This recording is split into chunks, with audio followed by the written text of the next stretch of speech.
Hello everyone, welcome back to my mini blog.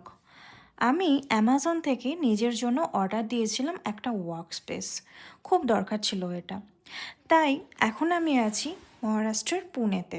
Sweden থেকে কিছু মাস আগেই কিছু মাস না, আমি 1 মাস আগে এসেছি ইন্ডিয়াতে। তোমরা সেটা ব্লগও দেখতে পেয়েছো আশা করি।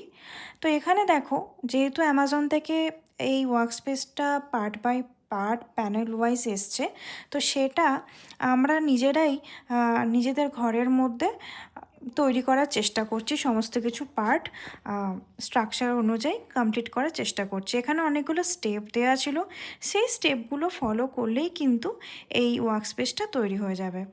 তো আমরা মোটামুটি লাঞ্চ করার পর ওই 1টা-2টোর সময় বসেছিলাম, আর এখন সন্ধে 5:30-6টা বেজে গেছে।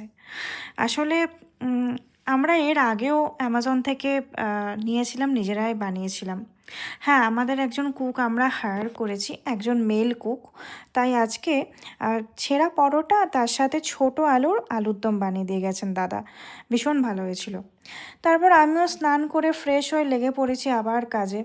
তো কাজটা একটুই বাকি আছে, আশা করি তাড়াতাড়ি কমপ্লিটও হয়ে যাবে। আর সত্যি বলতে আমার হাজব্যান্ড কিন্তু সেই টানা কন্টিনিউ 2-3 ঘন্টার ওপরও কাজ করে গেছে। আমি মাঝখানে ব্রেক নিলেও ও কিন্তু একবারের জন্য ব্রেক নেয়নি। তো দেখো, আলটিমেটলি আমরা তৈরি করে ফেলেছি আমার নতুন ওয়ার্ক স্পেসটা। কেমন লাগলো ভিডিওটা জানিও।